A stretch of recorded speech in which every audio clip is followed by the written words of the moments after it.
Guys ನೋಡಿ, ಈ ಹುಲ್ಲು ಎಷ್ಟು ನೀಟಾಗಿ ಬೆಳೆದಿದೆ, ಎಷ್ಟು ಉದ್ದ ಬೆಳೆದಿದೆ ಅಂತ ಒಂದ್ಸತಿ ನೋಡ್ಕೊಂಬಿಟ್ರಿ. ನಮ್ಮ ರೈತರಾದವರು ಎಂಥ ದಾನಶೂರ ಕರ್ಣರು ಅಂದರೆ ಏನೂ ಮಾಡೋಕ್ಕಾಗಲ್ಲ, ಪರಿಸ್ಥಿತಿಗಳು ಹಂಗೆ ಮಾಡಿಬಿಡ್ತವೆ. ಅವರು ಬೆಳೆದಿದ್ದು ಬೆಳೆನ ಅವರೊಬ್ಬರೇ ತಿನ್ನಲ್ಲ, ಅದ್ರ ಜೊತೆಗೆ ಯಾವ್ಯಾವ ಪ್ರಾಣಿಗಳು ಪಕ್ಷಿಗಳೆಲ್ಲ ತಿಂದು ನೆಕ್ಸ್ಟು ಮಿಕ್ಕಿದ್ದನ್ನ ನಮ್ಮ ರೈತರು ಮಡಿಕೋದ್ರಿಂದ ನೆಕ್ಸ್ಟ್ ಹೇಳ್ತೀನಿ. ಇದು ಎಷ್ಟು ಉದ್ದ ಬೆಳೆದುಬಿಟ್ಟೈತೆ ಈ ಹುಲ್ಲು, ಮತ್ತು ಯಾವ ಥರ ನೀಟಾಗಿದೆ ಇಲ್ಲಿ ನೋಡ್ಕೊಳ್ಳಿ. ನೆಕ್ಸ್ಟು ಇದೇ ಸೀಳಲ್ಲಿ ಲಾಸ್ಟಲ್ಲಿ ಇದೆಯಲ್ವಾ, ಅಲ್ಲೂ ಕೂಡ ಏನಾಗಿದೆ ಅಂತ ತೋರಿಸ್ತೀನಿ ನಾನು ನಿಮ್ಗೆ. ನೆಕ್ಸ್ಟು ಇದೊಂದ್ಸತಿ ನೀಟಾಗಿ ನೋಡ್ಕೊಳ್ಳಿ. ಇವಾಗ ಅಲ್ಲಿಗೆ ಹೋಗ್ತಾಯಿದ್ದೀನಿ, ಏನೇನಕ್ಕೆಲ್ಲ ದಾನ ಮಾಡಿ ನೆಕ್ಸ್ಟು ಮಿಕ್ಕಿದ್ದನ್ನ ನಾವು ಮಡಿಕೋತೀವಿ ಅಂತ ಇವಾಗ ತೋರಿಸ್ತೀನಿ ನಾನು. ನೋಡಿ ಗೆಳೆಯರೆ, ಇಲ್ಲಿ ನೋಡಿ ಯಾವ ಥರ ಇದೆ ಅಂದ್ಬಿಟ್ಟು. ಯಾವ ಪ್ರಾಣಿ ಈ ಥರ ಮಾಡಿರ್ಬೋದು ನೀವೇ ಗೆಸ್ ಮಾಡಿ ನೋಡಿ, ಹೇಳಿ ನೋಡಿ ಯಾವ ಥರ ಎಲ್ಲ ನೀಟಾಗಿ ಕಚ್ಚಾಕ್ಬಿಟ್ಟಿದೆ ಮತ್ತು ಊಟ ಹಾಕ್ಬಿಟ್ಟಿದೆ ಅಂದರೆ ನೋಡಿ. ಆ ಕಡೆನೂ ತೋರಿಸ್ತೀನಿ, ಅಲ್ಲಿ ನೋಡಿ ಎಷ್ಟು ನೀಟಾಗಿ ಆಲ್ಮೋಸ್ಟು ಮಂಡಿ ಉದ್ದ ಬಂದಿದೆ ಬೆಳೆ. ಓಕೆನಾ, ಸೇಮ್ ಡೇನೇ ಇದನ್ನು ಕೂಡ ಬಿತ್ತನೆ ಮಾಡಿತ್ತು. ಬೆಳೆದಿರೋದೆಲ್ಲ ನೋಡಿ ಈ ಥರ ಮಾಡಿ ಮಡಗೈತೆ. ನಮ್ಮೂರ ಕಡೆ ಹಂದಿಗಳ ಕಾಟ ಜಾಸ್ತಿ ಗಾಯ್ಸ್, ಹಂದಿನೇ ನೋಡಿ ಹಿಂಗೆ ಮಾಡಿರೋದು.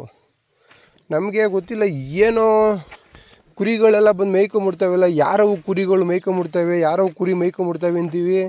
ನೋಡಿದ್ರೆ ಹೊಲದೊಳಗೆ ಇಷ್ಟೆಲ್ಲ ಮೇಯ್ದ ಮೇಲೆ ಕುರಿಗಳು ಇಟ್ಟೇ ಇಡ್ತವೆ, ಒಂದು ಕುರಿ ಇಕ್ಕೇನೂ ಇಲ್ಲ. ನೋಡಿದ್ರೆ ಹಂದಿಗಳು ರಾತ್ರಿ ಎಲ್ಲ ನೀಟಾಗಿ ಬಂದು ಬೇಸಿಗೆ ಅಲ್ವಾ, ಎಲ್ಲೂ ಹಸಿರು ಸಿಕ್ಕಲ್ಲ ಏನಿಲ್ಲ, ಚೆನ್ನಾಗಿ ನೀಟಾಗೆಲ್ಲ ಊತ್ಬಿಟ್ಟು ನೀಟಾಗೆಲ್ಲ ಮೇಯ್ಕೊಂಡು ಹೋಗ್ಬಿಟ್ಟವೆ ನೋಡಿ. ಮೊಲಗಳ ಕಾಟ ಮತ್ತು ತಿರ್ಗಾ ಇವು ಹಂದಿಗಳ ಕಾಟ ಎಲ್ಲ ಬಂದು ಮೇಯ್ಕೊಂಡು ಹೋಗ್ಬಿಟ್ಟಿದ್ದಾವೆ. ಅದಕ್ಕೆ ನನ್ನ ತಮ್ಮ ನೋಡಿ ತಂತಿ ಎಳ್ದಿದ್ದಾನೆ ನೋಡಿ, ಕಾಣಿಸ್ತಾ ಇದೆಯಾ. ಆ್ಯಕ್ಚುಲಿ ಕರೆಂಟ್ ಬಿಟ್ಟಿಲ್ಲ ನಾವು, ಯಾಕೆ ಸುಮ್ಮನೆ ಅವಕ್ಕೆ ಹಿಂಸೆ ಕೊಡೋದು ಅಂದ್ಬಿಟ್ಟು ನೋಡಿ. ನೆನ್ನೆ ನಾನು ಅದಕ್ಕೆ ತಂತಿ ಎಳ್ಸಿದ್ದೀನಿ, ನೀಟಾಗೆಲ್ಲ ತಂತಿ ಎಳ್ದಿದ್ದಾನೆ. ಅಟ್ಲೀಸ್ಟ್ ಬಂದು ಮೇಯ್ಲಿ. ಇವು ಸ್ವಲ್ಪ ದೊಡ್ಡವಾದ್ಮೇಲೆ ಆದ್ರೂ ಬಂದು ಒಳಗಡೆ ಬೆಳೆಯೋ ಹಸಿರು ಹುಲ್ಲೆಲ್ಲ ಮೇಯ್ದರೆ ನಮಗೂ ಪ್ರಾಬ್ಲಮ್ ಆಗೋಲ್ಲ, ಅವಕ್ಕೂ ಹೊಟ್ಟೆ ತುಂಬಲಿ. ಅವು ಇನ್ನೆಲ್ಲೋ ಹೋಯ್ತವೆ ನೋಡಿ. ಹಿಂಗೆ ಬೆಳೆಯೋಕ್ಕೆ ಬಿಡ್ದಂಗೆ ಹಿಂಗೆಲ್ಲ ತಿಂದಾಕ್ಬಿಟ್ರೆ ನಮಗೂ ಹೆವಿ ರೋದನೆ. ಸೊ ದಯವಿಟ್ಟು ಇದಕ್ಕೊಂದು ಸೊಲ್ಯೂಷನ್ ಹೇಳಿ, ಯಾರಾದರೂ ನೋಡ್ತಾ ಇದ್ದರೆ. ಮೊಲದ ಕಾಟಕ್ಕೇನು ಮಾಡೋಕ್ಕಾಗಲ್ಲ, ಹಿಂಗೆ ತಂತಿಗಿಂದಿನೇ ಬಿಟ್ಕೋಬೇಕು. ಅದು ಬಿಟ್ಟರೆ ಈ ಹಂದಿಗಳ ಕಾಟಕ್ಕೆ ದಯವಿಟ್ಟು ಏನಾದ್ರು ಒಂದು ಸೊಲ್ಯೂಷನ್ ಹೇಳಿ ಗೈಸ್ ಪ್ಲೀಸ್. ಈ ಕಾಡು ಪ್ರಾಣಿಗಳು ಹಿಂಸೆ ನಮ್ಮೂರ ಕಡೆ ನೋಡಿ, ಅದೆಲ್ಲ ಕಾಡು, ಅದೆಲ್ಲ ದೊಡ್ಡ ಕಾಡು ನಮ್ಮೂರಲ್ಲಿ. ಇಲ್ಲಿ ಕಾಡು ಪಕ್ಕನೇ ನೋಡಿ ಇದೆ ನಮ್ಮದು ಫಾರ್ಮ್ ಹೌಸು.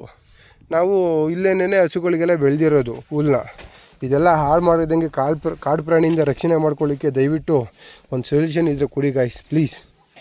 ಯಾರಾದರೂ ನೋಡ್ತಾ ಇದ್ದರೆ ದಯವಿಟ್ಟು ನಮಗೆ ಸೊಲ್ಯೂಷನ್ ಏನಾದರೂ ಇದ್ದರೆ ಹೇಳಿ, ನಾನು ಕಮೆಂಟ್ ಮಾಡಿ. ಸೊ ನಾನು ನೋಡೋಣ, ಅದನ್ನು ಟ್ರೈ ಮಾಡ್ತೀನಿ. ನಾವು ತಂತಿ ಬಿಟ್ಕೋಬೋದು, ಅದನ್ನು ಮಾಡಿದ್ದೀವಿ.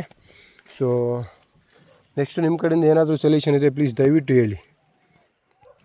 ನೋಡಿ ಹಿಂಗೆ ರೈತರಾದವ್ರದ್ದು ಎಲ್ಲ ಕಾಡು ಪ್ರಾಣಿಗಳು, ಮೊಲ, ಈ ನರಿ, ಹಂದಿ, ಕಾಡಂದಿಗಳು ಇವೆಲ್ಲ ತಿಂದು ಮಿಕ್ಕಿದ್ದನ್ನ ನಾವು ತಗೋಬೇಕು.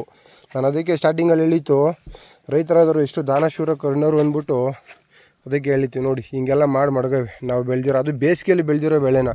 ಮಳೆಗಾಲದಲ್ಲಂದರೆ ಏನೋ ನಡೆದ್ಬಿಡೋದು, ಮಳೆ ಇರೋದು. ನಾವು ಬರ್ತಿರೋ ಬೋರ್ ನೀರಲ್ಲಿ ಏನೋ ಕಷ್ಟಪಟ್ಟು ಬೆಳೀತಾ ಇದ್ದೀವಿ, ಅದನ್ನು ಹಿಂಗೆ ಹಾಳು ಮಾಡಿ ಮಡಗವೆ, ಏನೂ ಮಾಡೋಕ್ಕಾಗಲ್ಲ. ಸೊ ಇನ್ನೂ ಹೆಚ್ಚಿನ ಕೃಷಿ ಮಾಹಿತಿಗೆ ನಮ್ಮದು ಯೂಟ್ಯೂಬ್ ಚಾನಲ್ ಇದೆ, MS ಫಾರ್ಮರ್ಸ್ ಅಂದ್ಬಿಟ್ಟು. ಸೊ ದಯವಿಟ್ಟು ಫಾಲೋ ಮಾಡಿ. ಇನ್ಸ್ಟಾಗ್ರಾಮ್ ಪೇಜ್ ಇದೆ, ಫಾಲೋ ಮಾಡ್ಕೊಳ್ಳಿ. ಅದು ಬಿಟ್ಟರೆ ಫೇಸ್ಬುಕ್ ಪೇಜ್ ಇದೆ, ದಯವಿಟ್ಟು ಫಾಲೋ ಮಾಡ್ಕೊಳ್ಳಿ, ಸಪೋರ್ಟ್ ಮಾಡಿ. ಇನ್ನೂ ಹೆಚ್ಚಿನ ಮಾಹಿತಿಗೆ, ಕೃಷಿ ರಿಲೇಟೆಡ್ ಮಾಹಿತಿನ ನಾವು ನಿಮಗೆ ಕೊಡ್ತಾನೇ ಇರ್ತೀವಿ. Thank you so much.